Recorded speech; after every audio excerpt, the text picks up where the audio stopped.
Hello, everybody. Welcome to City Lights. Welcome to the poetry room of City Lights, I should say. And for those of you online, as always, we are beaming to you from the unceded ancestral homelands of the Ohlone people. I want to take a moment to pay our respects. Uh, of course, many of you know that City Lights is kind of a supposed home of the Beat Generation, but translation has from the very beginning been such an important part of what we do. We continue to produce translation as a publisher and have begun, many decades ago with just a couple of shelves of translation when hardly anyone in town, had books from Africa, Latin America, and the rest of Europe. And really, it was Lawrence Ferlinghetti's kind of interest in, translating from the French, as it turns out, which was his very first translation in the Pocket Poet series of Jacques Prévert, which later, by the 70s and 80s, led to us having an entire room of translation and working with publishers abroad. So tonight is especially auspicious. Whenever we can have an event where people are speaking in native tongue, that's special for us. So really want to thank our friends at Fern Books, Daniel and his partner, who have just done an amazing job. They produce such gorgeous artifacts.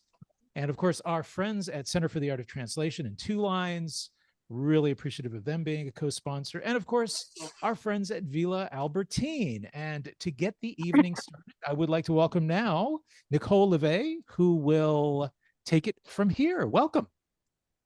Thank you, Peter.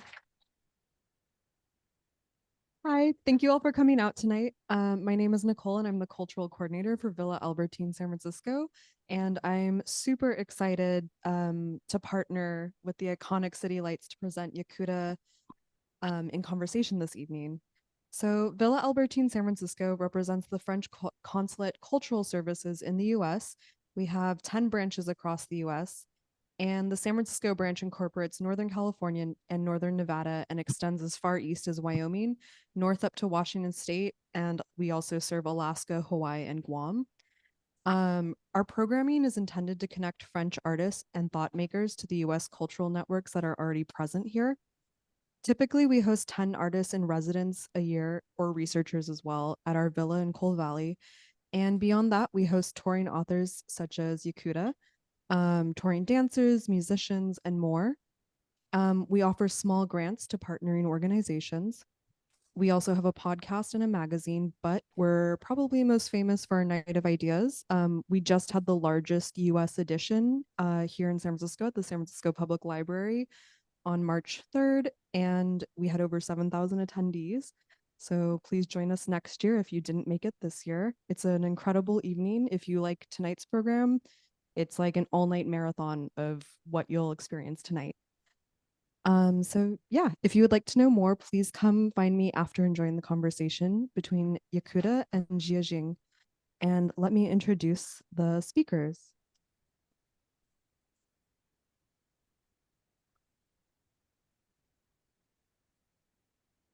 Jakuta Alikavazovic, author of Like a Sky Inside, which has been translated from French by Daniel Levin Becker and published by Fern Books, is here tonight and has demonstrated her ability to sculpture truly exceptional fiction. With Like a Sky Inside, she has once again produced a remarkable work of storytelling whose subject matter traverses the realms of art, identity, the place of memory in our lives, and simultaneously offers meditations on immigration, parenthood, and much more. Jakuta Alikavazovic is a writer of Bosnian and Montenegrin descent. She has received numerous honors for her work, including the Prix Goncourt for her first novel and the Prix Medicis for her nonfiction, among other awards and nominations. She has translated into French the work of authors David Foster Wallace, Ben Lerner, and Toni Morrison. She is also a columnist for the newspaper Liberation. JiaJing Liu is a translator, English, Chinese, and French, writer and editor who makes her home in San Francisco. She studied translation at Université Aix-Marseille and was a researcher at the Beijing Bureau of Liberation. Her writings have appeared in Popula, Civil, The All, Leap, the Art newspaper, and other publications. She recently served as the assistant curator for the exhibition Shifting Fields, Contemporary Chinese Painting at the Stanford Art Gallery. She is the development manager at Heyday Books. The way we will proceed tonight is by having Miss Jakuta read the section in French, and then the same section will be read in English by the artist James David Lee. James is a longtime collaborator of Fern Books. He created the painting that is on the cover of the English translation.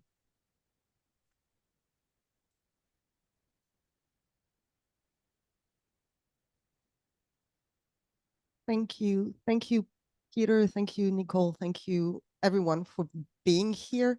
Should I start reading or should I say something? Up to you. Well, so we've felt as fellow translators that it's very important when the author can read the work in the native tongue, in the language that she wrote it in.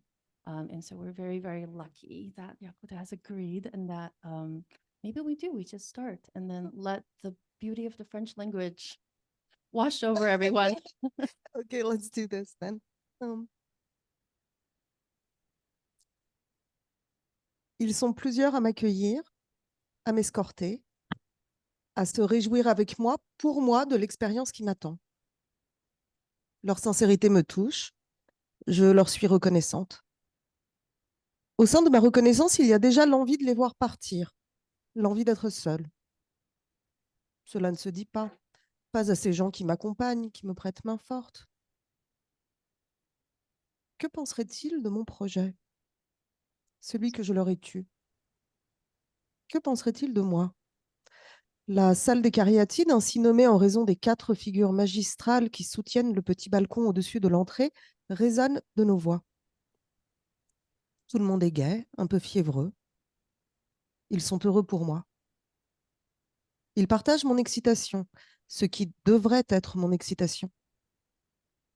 Je m'arrête devant un satyre dansant. Quelques semaines plus tôt, je me suis tenue là un après-midi.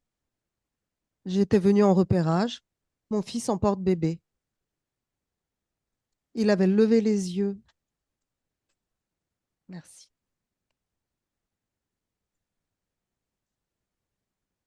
Il avait levé les yeux sur la sculpture. Il lui avait souri. À son sourire, j'ai vu qu'il ne faisait aucune différence, absolument aucune, entre ce visage de pierre et un visage vivant.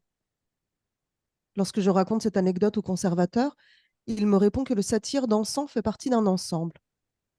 Se tenir où je me tiens, où s'est tenu mon fils si petit, c'est être à la place de la nymphe qu'ainsi penché, bras largement écartés, il l'invite à danser. Cette invitation qui est le vrai sujet de la sculpture, mon enfant l'a comprise d'instinct, avant moi. La nymphe existe toujours, mais elle est à New York. Est-ce triste que ces 2 figures soient séparées? Il y a 2 façons d'y penser.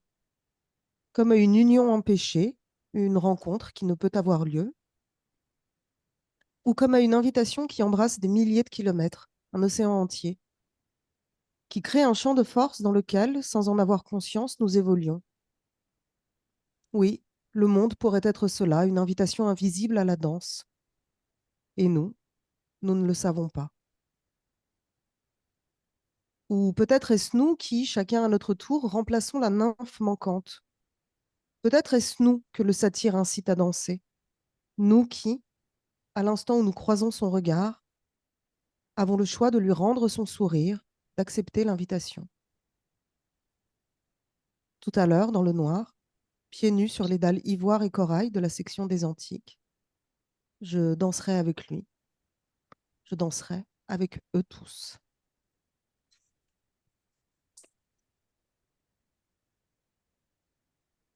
Merci. Merci beaucoup. That was so beautiful. Thank you very much. I know it's a lot of pressure to say, please read first. And then we do have the very special guest, the artist, James David Lee, who made the painting that is the cover. And so he will read the English translation of the same section. That's a very tough act to follow. We'll try. Several people are there to greet me, to orient me, to share their excitement with me, for what I'm about to experience. I'm touched by their sincerity, I'm grateful. At the heart of my gratitude is the desire already to see them leave, the desire to be alone. This isn't something I'd say, not to the people here to guide me, to support me. What would they think of my plan, the one I've kept silent? What would they think of me? The Salle des Caryatides, so named because of the four magisterial caryatid figures holding up the little balcony above the entrance, echoes with our voices. Everyone is cheerful, a bit giddy. They're happy for me. They share my exhilaration, what should be my exhilaration. I stop in front of a dancing satyr. One afternoon, a few weeks earlier, I stood here on reconnaissance with my son in a baby sling. He raised his eyes to the sculpture. He smiled at it. I could see from his smile that to him, there was no difference, absolutely none, between this stone face and a living one. When I relate this anecdote to the curator, he replies that the dancing satyr is part of a set. To stand where I'm standing, where my tiny son was, is to be in the place of a nymph, whom, leaning down just so, arms open wide, the satyr is inviting to dance. This invitation being the real subject of the sculpture, as my child understood instinctively before I did. The nymph still exists, but she's in New York. Is it sad that these two figures are separated? There are two ways to think about it. As a union impeded, an encounter that cannot take place, or as an invitation that spans thousands of miles, an entire ocean, that creates a force field within which, unknowingly, we live our lives.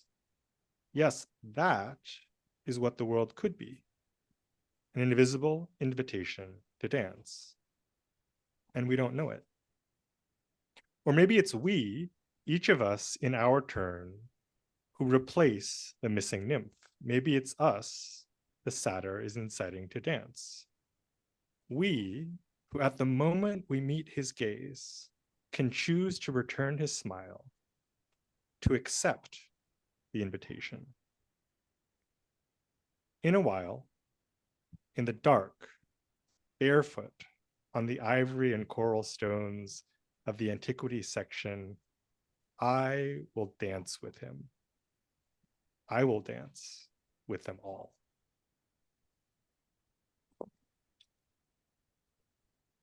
Thank you, James.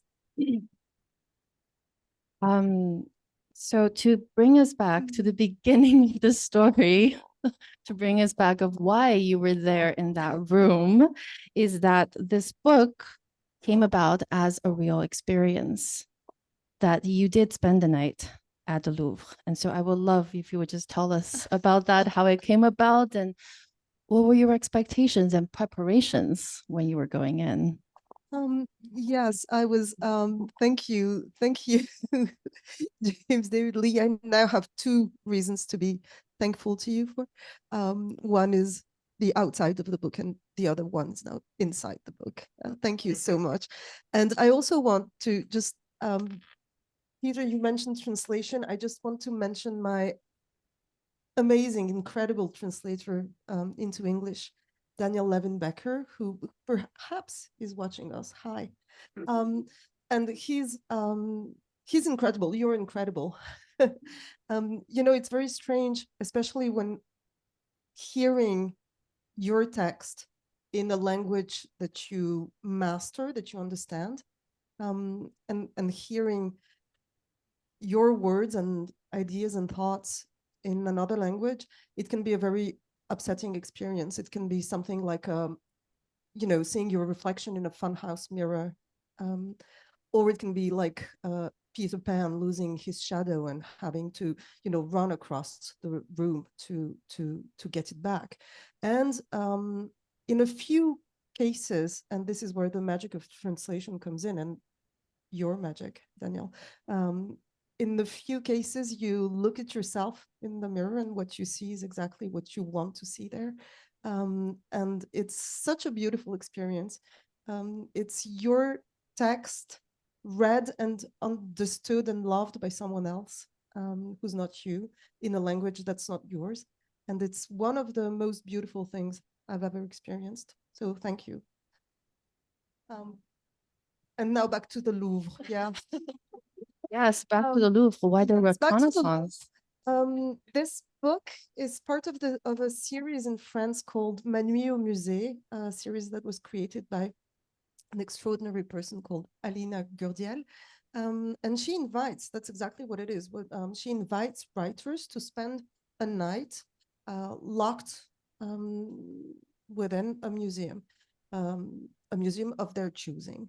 And so we didn't know each other, I think, when she approached me, or had briefly met when she approached me, and she said, well, would you consider, choosing a museum? It can be in France, it can also be abroad. She didn't go as far as to say money is no object, which is probably my favorite sentence in every language. But there was something very enticing about what she said. And so it got me thinking, and I was in you know how some painters have faces, and they have like a blue face or a blue area. Well, I was in a no face, and I would say no to everything and anything. And so my first answer was, well, I know, well, perhaps no. And then she said, well, just let it sink in and let's talk about it. And I let it sink in. And so she called me a few months after that, and she said, well, have you given it any thought?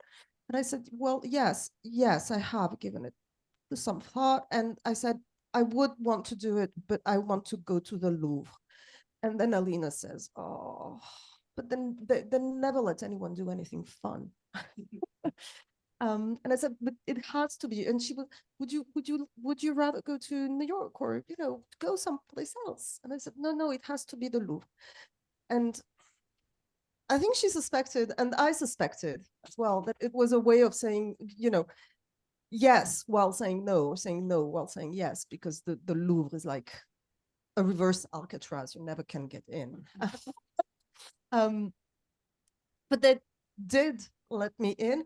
And the reason I wanted to go to the Louvre is because when you're offered a book project, when you're offered to write something, two people within yourself have to agree.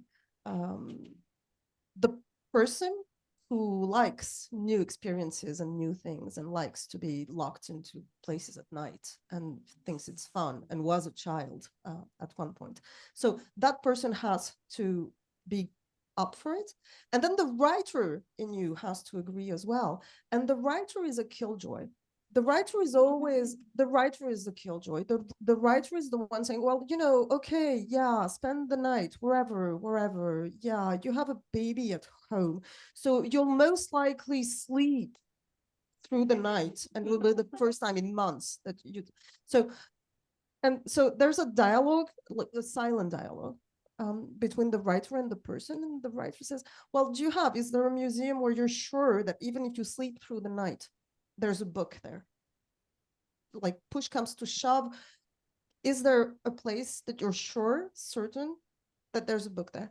And for me, that was the Louvre. And that was the Louvre because my dad used to take me to the Louvre when I was a child.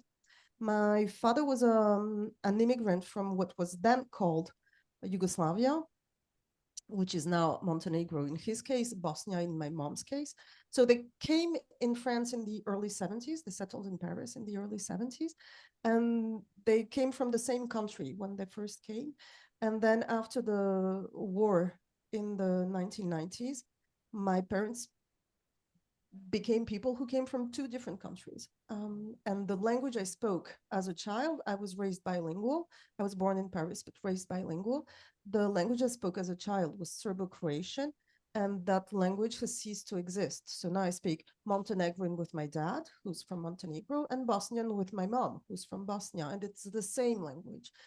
It's just the name doesn't exist anymore. And so my dad arrived in the early 70s. He was in his early 20s then. And he'd fallen in love with Paris. He'd fallen in love with art and architecture. And he was a student then. And so he would take me to the Louvre and he would teach me how to see things. And he would, walk me through the rooms and the sections and the galleries. And it's a city within the city, the Louvre. It's so big. And as a child, if you're mischievously inclined, you don't want to look at art. So my dad was always thinking up new ways of, I don't know, just bribing me into enjoying what was there to be enjoyed. And so he had developed this technique, and he had it was sort of like a routine examination while we were visiting the Louvre. And that's, did you see?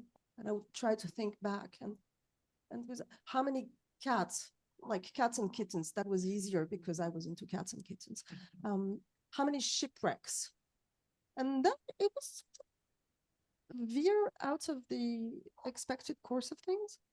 But the unexpected here was expected because it became a ritual when I was a child. And Yes, he had a question for he you. had a question for me. He would then the kittens and the shipwrecks, and then he would, like, how many fire extinguishers? I was like, no, I didn't pay attention to the fire extinguishers. Sorry. And then he would look at me and he would say, and how would you go about stealing the Mona Lisa? And that would be it. That was my introduction to art history, how to steal the Mona Lisa. My favorite scenario involved a cat because, with a penknife, you cut the Mona Lisa, from the frame. It wasn't, I don't think it was under the bulletproof glass then. So you cut the Mona Lisa from the frame and you roll it tight and you tie it to the back of a cat that you throw out the window. So that was it. And so when Alina said, do you want to sleep somewhere? It made sense for me to sleep at the Louvre. I wanted to go back there. I had, to be quite honest with you, I had grown, or I thought I had grown out of the Louvre. That wasn't my type of art. That wasn't my kind of art. I wasn't interested in that anymore. But something came back because of the bond I shared with and still share with my dad, because of his question. This became my sort of guiding light into the book that I was supposed to write. How would you go about stealing the Mona Lisa? And the book, in a way, is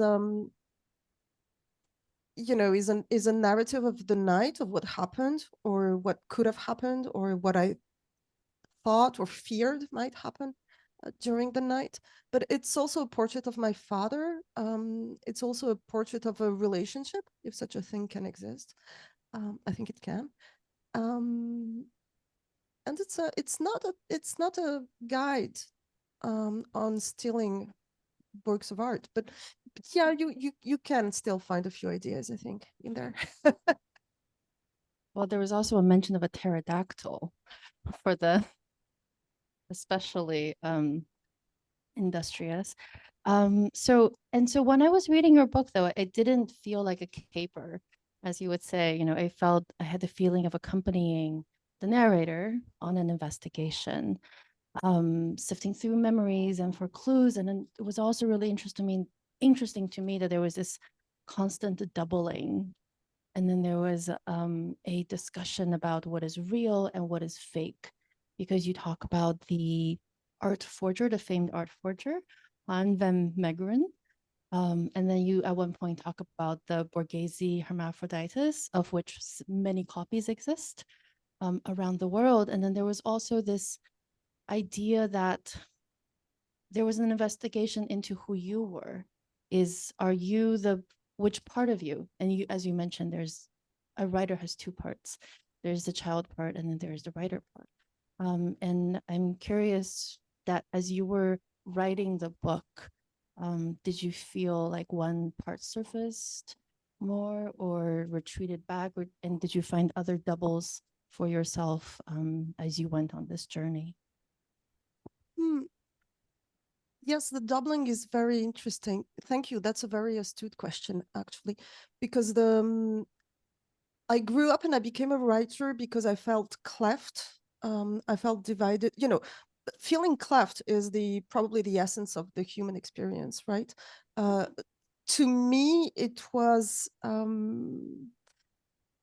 embodied in my double culture, my double language. The fact that my name to a French speaker sounds decidedly Eastern European, but I've for a very long time felt nothing but French, which was another sort of problem, another sort of fiction, actually, because I never was plainly, as you'd say, French. But I nursed the idea when I was a teenager or a young adult that I was as French as, say, someone called Hélène Lenoir, which is a made-up name. That's how I thought I felt. That was more complicated, of course, than that. So the text is actually a way, you know, it's sort of trying to reunite those two parts, those two fragments, into a convincing likeness of me, of the person I am now, or the person I was while writing the book. And the person I was while writing the book is, you know, the person I'm now. I wrote the book in it was published in France in 21. So the person I am now is starting to diverge slightly from the person who wrote the book. But for the longest time, they were in symbiosis, those two people. And I was very happy because I usually write fiction, and fiction that I own as such. I love the fact that we can make up things. And I love the fact that even when those things aren't as made up as they seem to be, we can say, oh, I did it. And so I was extremely happy after a reading once in France when someone approached and they said to me, oh, I'm so happy to finally meet you. I very much enjoyed the book. And I have to say that you sound exactly like your book. And of course, it's a compliment. And it's a testament that I achieved what I was trying to do in this book. Because, of course, the book sounds like me. And the natural sound of the book is an effect of art.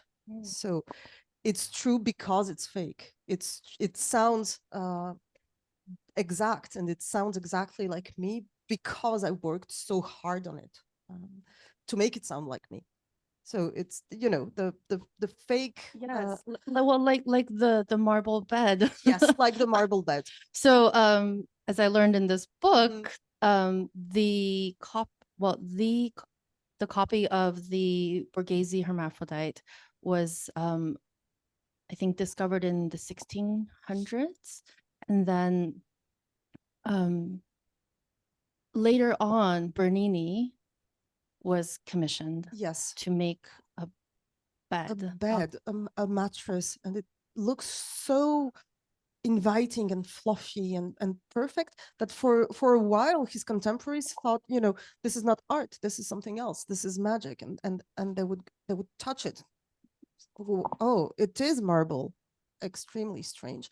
So now we don't see it that way. Of course, now we know it's a sculpture, but in other ways and in other places and in other texts, perhaps this illusion remains and is still operative. I think that's what the person who approached me saying, you sound just like your book, was trying to say, was that your mattress looks like a real mattress. Perfect. And to go down the path of the writing process a little bit, because the night that you spent at the Louvre was March 7th, 2020. And then 10 days later, March 17th, 2020 was when France entirely went into lockdown.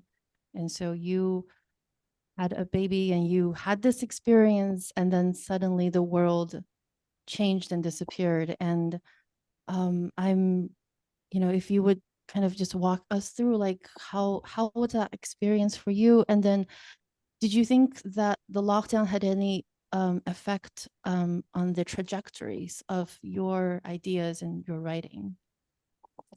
Oh yes, certainly, certainly. It's very strange thinking back on the lockdown. It feels as though it didn't really quite happen.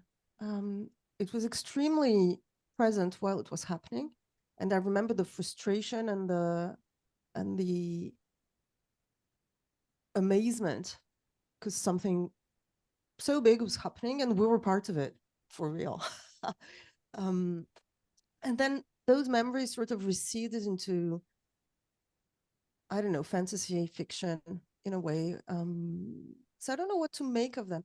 I do remember though that we were, so the book was written during lockdown, or one of the numerous French lockdowns, because we were just in and out of lockdown for a while.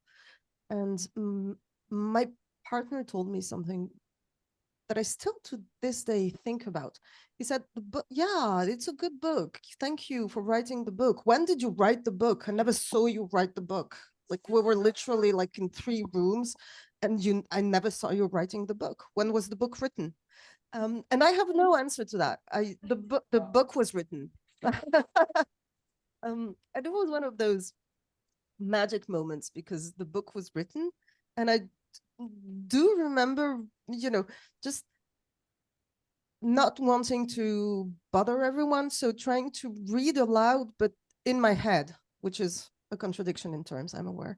And maybe that's why the voices, my voice back then and the voice of the book, are so similar, because I was really just, rehashing it over and over and over, and in the midst of the rehashing, the book got written. It did. That feels very true to me, because as I was reading it, I did feel like there was an unspooling of thoughts and memories. And then it is also interesting that you said that you work so hard on the voice, because it feels so natural, the pauses, the leaps, and then the returns, that, it's not a linear story, even though it's happening. There's a time progression, right? Like, you enter and then it's the night, and then you leave and it's the morning. And somehow within that span of just a few hours, I don't know, like, you made a whole new world. Yeah, that's what we do with our lives, isn't it? You have a beginning, a middle, and an end, but then you have so many worlds in there, happening or not happening, or half happening, or whatever. Yeah, I don't know. I question time a lot. I mean, I know it exists, but I can't really believe in it in a way. Please say no, more. No, but it's because I think that when you believe in literature, it's a challenge thrown in the face of time. In essence, literature is.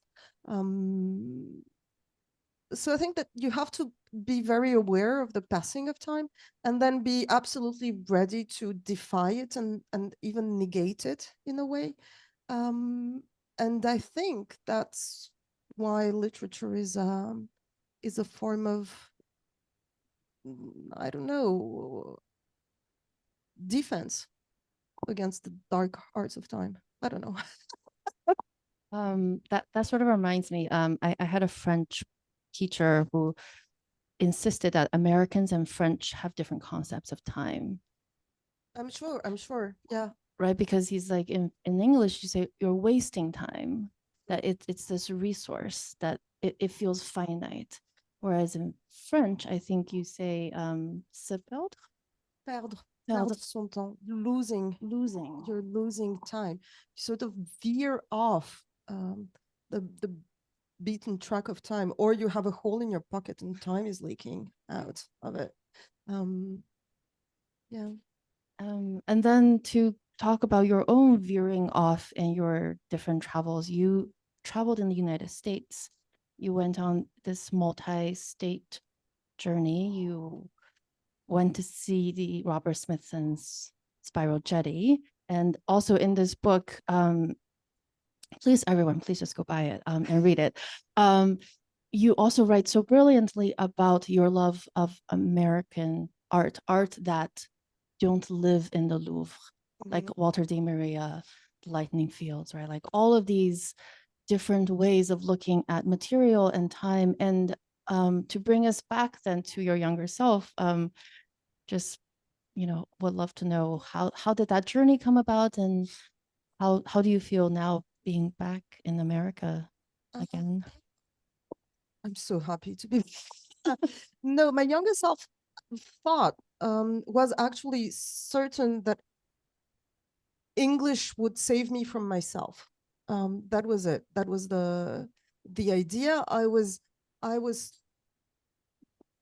torn is perhaps too dramatic, but I was always like, it was a delicate balance between two languages, two cultures, and I thought long and hard and decided I would choose one for myself, a third one that would not be my parents, that would not be my country's, that would just be mine. And so other people would probably steal cars, and I decided to learn English to get away. And to some extent I did get away, but of course, when you try and run away from yourself, what you find at the end is another version of yourself, right? There's no running away from that. But I think now it's a good thing. I wasn't too happy about it earlier on, but now I think it's a good thing. So my love and my understanding of land art is deeply grounded in my love of English language. And my love of land art and art that does not belong and does not want to belong in a gallery space or a museum is profoundly linked to my experience as an early teenager of the war in the former Yugoslavia in the 1990s. I was I think you'd say a tween and then a teenager during the war, and I found it profoundly obscene that we would keep works of art for centuries and treasure them and protect them, no matter what the cost. And then we'd let people die. Because of course, people, their minds and hearts, those are the treasures, not the artifact that prove we have a soul, but the souls themselves are the treasure, right? And I don't know, that was the intolerable cruelty of art, museum art. And so I was very relieved to find forms of art that, that welcomed weathering, that welcomed exposure, that welcomed the passing of time and made something of it. Wouldn't deny it, wouldn't try and prevent it, wouldn't try and block it, but adopted it, appropriated it, and made it part of the process. It made sense to me. It still does to some extent. It made sense to me. But without the English language, I would never have gotten to Smithson. Thank you for saying that. I think that's something. What is the value of art? What versus the value of Earth versus the value of our future, right? Because we see the protests that happen in the museums at the Mona Lisa, and we read the newspapers, and there's still this, I don't know, it's a tension, it's a, I don't know, and so there was you in your book you wrote of a moment when you were I think in Utah, and you were asked some question by a French couple, and then you pretended not to know French. To me, that was a very lovely moment of refusal. And then I want to read a short passage from later on in the book where you write about the internal tensions of being an immigrant, between the needs of acceptance and the possibilities of transgression, and also this, and I quote, the burden of exemplarity. Don't make waves, don't break rules, don't bring shame. Never give anyone the slightest reason to say that which is too often said unprovoked. Ugh, these foreigners. Don't stand out, but dissolving into the scenery is that integration. Self-denial, self-rejection is that integration. As an immigrant, also with a name that gets different looks and different reactions in the United States, that spoke to me very, very strongly. And I felt like your moment of refusal of this French couple was sort of you being American, almost like, oh, foreigners. Those French people don't know where they're going. It was me indulging in the fantasy of belonging in a chosen place and language and fiction, because Americanness is a great, very effective fiction, right? So yes, that was me, you know, indulging the dubious joy of probably, I don't know if it's revenge. Revenge may be too strong a word, but of, you know, giving these poor people a taste of their own medicine in a way, in a symbolic and psychological way. And I'm happy that you found the moment pleasing, because it brought me shame for years and years. I was like, why did I just leave them stranded? I could have helped. I could have, you know, I could have done something for them. Why? And the shame wasn't about them, really. It was about rejecting that which my parents had chosen for me, because they chose France and they chose French. But they chose French in a complicated way, because I was born in the late 70s. And back then, at least in France, I don't know how it was here, but when you came from another country or some other countries, you were strongly advised not to speak your mother tongue to your French-born children, because, you know, they'd never learned French. But it's so cruel, isn't it? Because, and I realized that, sorry, when I became a mom, the language that wells up in you, the language of tenderness, is the language that you heard as a child yourself. So there's a transmission there. There's something unpulling that's in the language, but that's feeling embedded in language, right? And then just to cut that off and force you to feel in another language, that feels extremely cruel, right? And probably extremely ineffective, because you don't choose the language of feeling. It's there. It's as much language as it's the arms that used to hold you, right? So I'm not sure that that tenderness translates in that way. And so trying to sever that connection, I think, is quite harsh. And of course, ironically, later on, it was discovered that being raised bilingual does wonders for your brain, right? And staves off dementia and Alzheimer's in later years. So what you experience as a child, as uncomfort as a child, is actually what makes you feel more comfortable as a very old person. It's very strange, those things, how they work, right? Yes, I couldn't agree more. I mean, but also I also think it's interesting. I have two children. My older one is 10 and the younger one is 4. And I try to speak Chinese to them and they are just, but I know they understand because they do the opposite of what I'm asking them to do. So, you know, they're telling on themselves when they go the other way. But it's a struggle. It's a struggle to be, and I also found it so that you spoke about your father's struggle with language with so much tenderness. You talked about how he felt like he couldn't see color in French. Because language is perception. Language is feeling on the one hand, perception on the other, and he lacked the texture of the world because he lacked the words. And I don't know, I write in French. French is not the language I spoke with my family. So I don't know how French came to me. It's like the book that was written. French was learned, right? French was absorbed. French was in the air, and I just sort of, and so it makes me feel extremely, of course, powerful because French is my own thing. I don't owe French to my parents. When I write in French, I write my own language. It's very lonely in a way. Thank God for Flaubert. Um, it's very lonely in a way.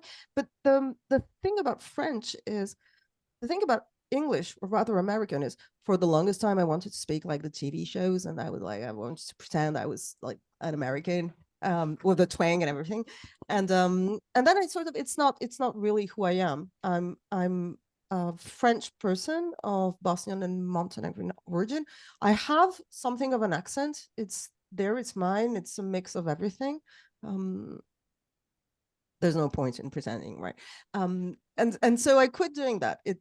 It's natural, but it's not that that natural to me, and especially as I'm just fresh off the plane because we flew in yesterday, so I haven't tuned in completely yet. But the thing about French is I wanted my French to be so good. I wanted it to be so proper. I wanted to know all the words, the generations of French born people didn't use anymore and weren't interested about it. I wanted the words, all the words. And so my first novel is I like it now. I'm fond of it, really, because it's a novel. You know, the plot is of no consequence because what's really at stake there is me versus the French language, and it's me saying, look at the immigrant's daughter.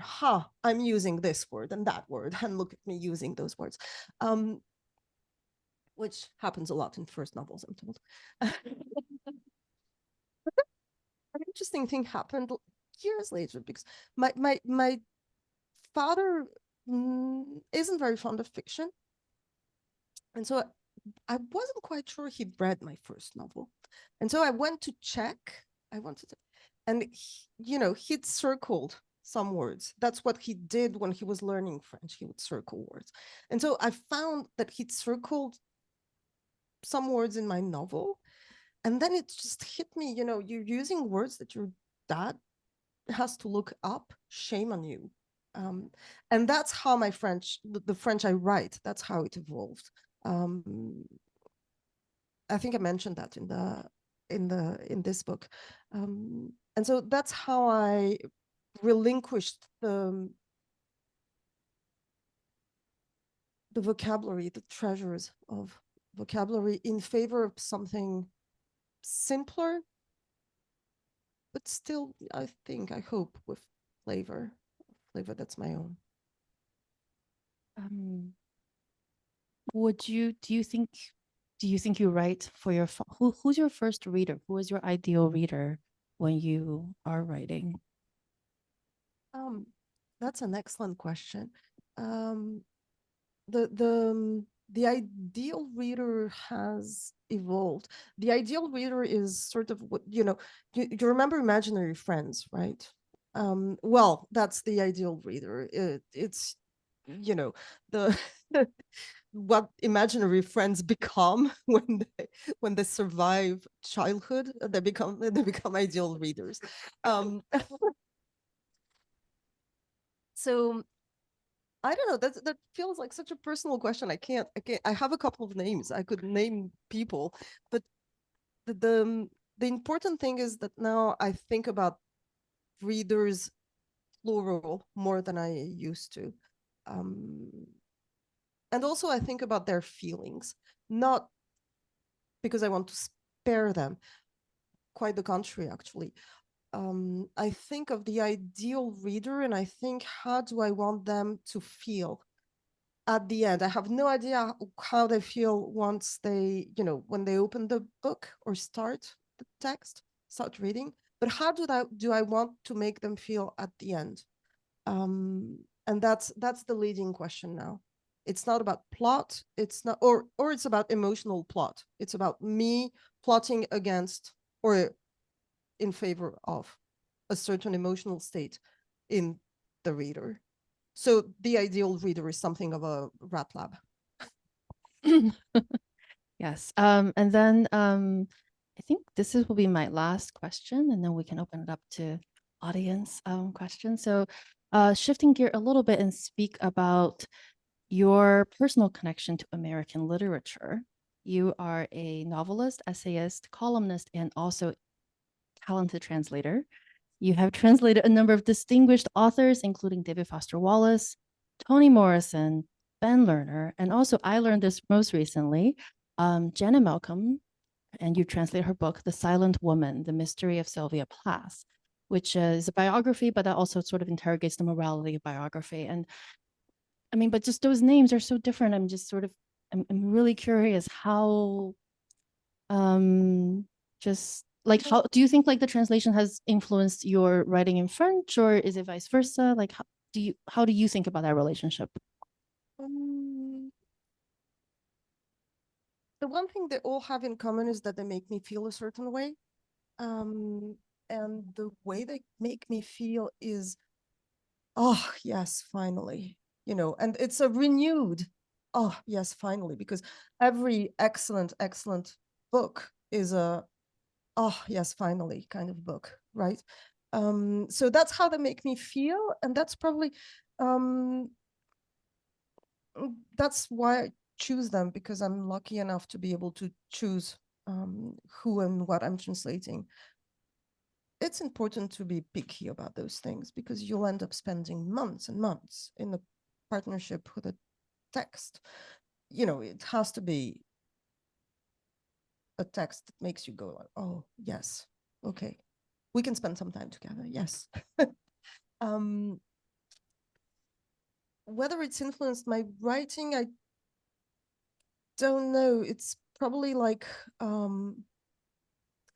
way of writing. Translating is a way of writing without the burden of creating meaning. Meaning is there, and you have to be at its service. It's humbling, translation is, because there's so many ways to mess up a translation, and and just hardly just a hairbreadth line, to do it right. So yeah, I think translation probably is a form of atonement for me, because I was egotistical enough to imagine that I had something to write in my own name, and so I have to atone for it, and I do that by translating others as well as doing my thing. Thank you. That's a I love your answer. I'm surprised by it. I feel like you're giving me a lot to think about. So absolutely. Usually it takes about 30 seconds to a minute for those little gray cells to formulate the, that was fast. This is following up on your answer to the last question. So I tend to pick translations based on the translator. I kind of see the translator as almost a curator who can, if I like the translator's work, I will like the authors that they choose to translate.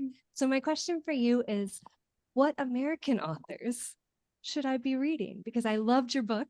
And so I trust you as a translator to tell me what American authors I would also like. Oh, thank you. Oh, no, you don't. But thank you. You're an ideal reader, obviously.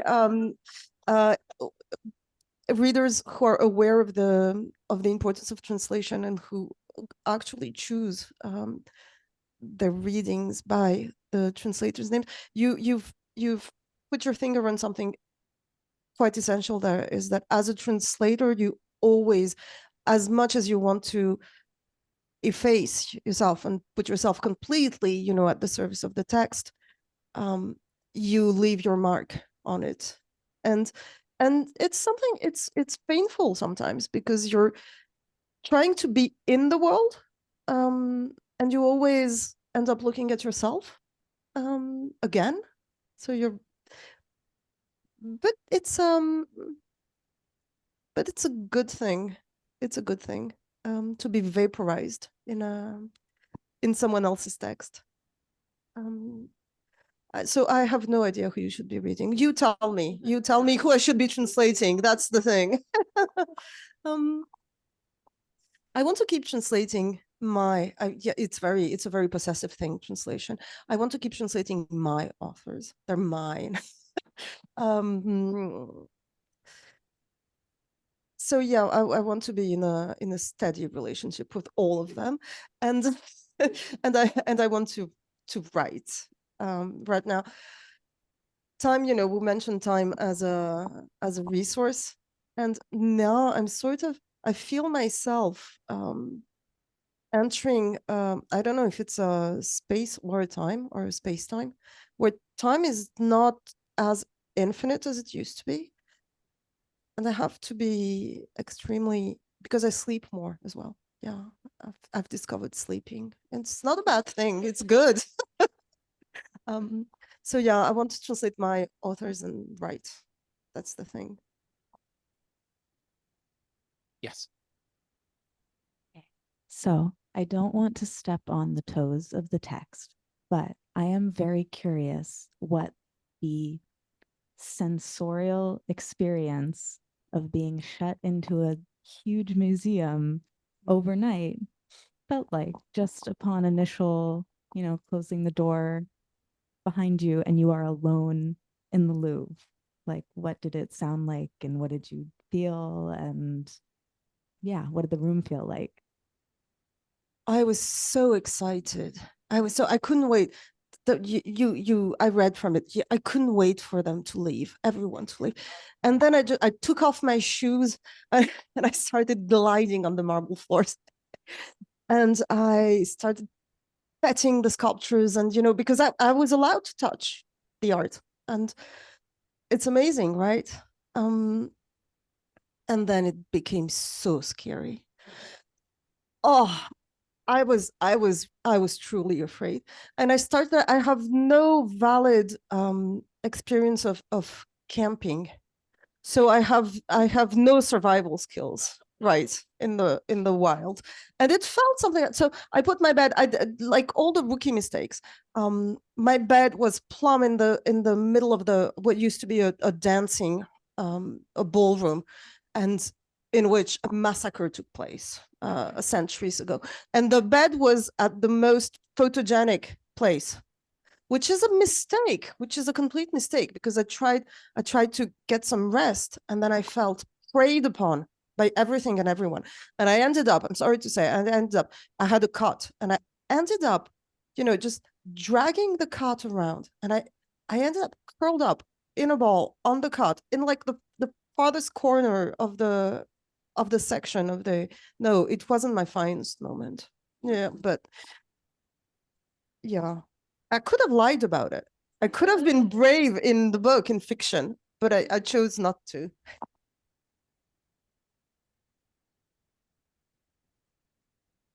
Anybody else? Anybody online? No? Okay, going. There we go.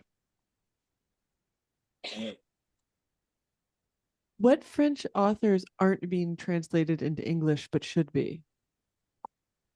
That's an excellent question. Many French authors should be. The thing is, I have no idea who is translated into English, because I should know. I know, for instance, that Marie and Jai has recently been translated or retranslated into English, and that's a fabulous idea. Her books are extraordinary. Who else? Let me think, because I'm sure there's quite a number of them. Damien, if you have an idea. Yeah.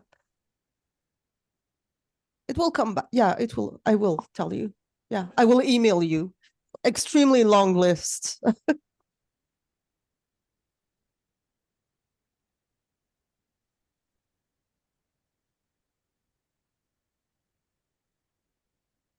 So I read about half of the book so far, and so I'm afraid to ask questions that that need answered in the second half of the book. But I was really moved by it, and it's really engaging. It's very propelling, and I am wondering how. I mean, I know you said you didn't remember, but I guess did you research some of the stuff before you went in the experience, and how did you go about answering that writerly question, right? Like, is there a book here? Like, so, and and the all of the different aspects of it between the family story and the relationship with art, the land art, and the U.S. And so, did and I mean the you know choices like writing about mentioning the baby and all of that stuff, like did you pre-plan that in some way, or did that emerge in the writing?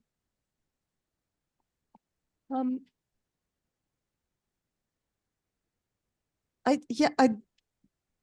researched, yes, I researched a number of things. And then I took notes during the night itself.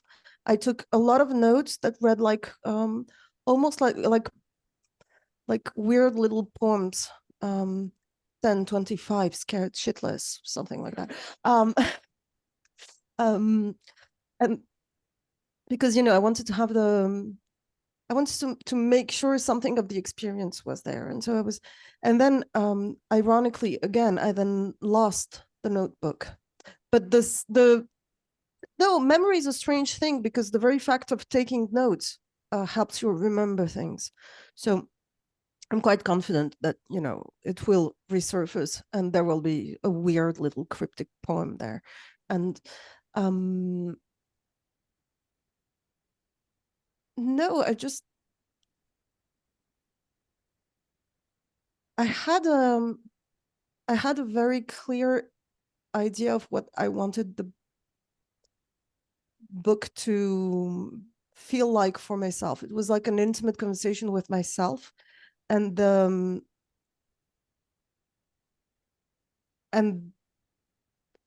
probably, yes, the thing that happened is that I sort of gathered all the painful little shards of my personal experience, all the things I usually, stepping on a Lego, and it hurts so much, and you just, or stepping on a tack, and you're like, oh, and you throw it aside. And then I gathered all those little shards and things, and said, okay, why was that so painful? Is it still painful? Why isn't it painful? And it sort of became a book. But it's a strange thing writing a book. You have to give it momentum, and it's really hard reaching critical mass. And then after a while, it sort of leads the way. And the movement of the book is a spiral. That, it makes sense that the spiral jetty is there. It sort of winds up, but also winds out. You don't know if it's going towards the future or back into the past. And it's a very, it's nostalgic, but with an expanding energy as well. And that's what I wanted for the book.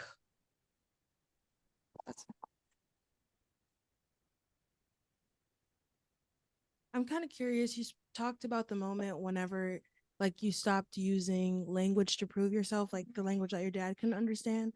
And I just wonder, like, what did it open up for you when you allowed yourself to use, like, the different types of language? Well,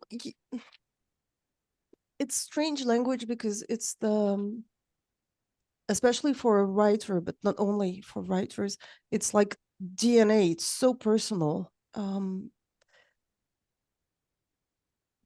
So on the one hand, it's your identity, but on the other hand, you can have many languages and many personalities and they're not masks, not really, because all of them reveal an aspect of your personality that does not exist in other words. So I don't know, it's more like a weird kind of superpower verging on schizoid, dissolution. I don't know. I don't know. I feel I'm torn between the relativity of language and the way it absolutely reveals the essence of someone, the way they speak. Oh, right. Especially right, I think, perhaps because you're less prone to having, tics and being part of a generation, or I don't know. It's a good question because it's complicated. And complicated is good, I think. I think we have time for one more. Yeah. Please. So this was something I actually struggled with, like, as we were speaking, if I wanted to ask this. And I decided I will, which is you spoke so lovingly and generously about your father. And you also mentioned that your mother was a poet and that it was your father's love for your mother that brought him to Paris. And I was interested at not her absence, but sort of her not as present in the book. And I'm curious, how does her language and her chosen craft of poetry, has that had an effect on you in your writing? I'm very much aware of the superiority of poetry in terms of language on any other form. It sounds like a cliche, but it really isn't.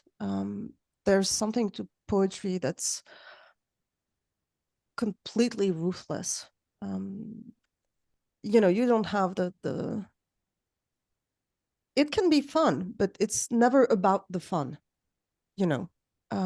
It's about what it means to be alive, knowing that you will die. So it's ruthless, right? And that's something I brushed with in the novel I wrote before this book, which was translated into English as Night as It Falls. And there's a character in the novel that's inspired or based on my mother and her relationship to poetry and her relationship to peace activism. So it's a novel, but my mom is very much in there, and I probably wanted to get away from the long shadow cast by poetry for just a little while to bask in the sun of narrative. And before jumping back into it, so the next novel is about that, the poetry. How can you write a novel about poetry? That's another question, but see you next year. Yes, please come back. Merci beaucoup. Thank you so much. Merci. It was such a pleasure. So some quick thank yous. Leslie Ann Woofter, the Public Program Director at Center for the Art of Translation. Our heart goes out to you. Thank you so much. Also, Valentine Richet in Villa Albertine, as well as our local cultural attaché at Villa Albertine, Sabine de Massillon, and also Daniel and Christina. We love you. Thanks for being there, even though you're electronic. Enjoy the evening. Thanks so much for joining us.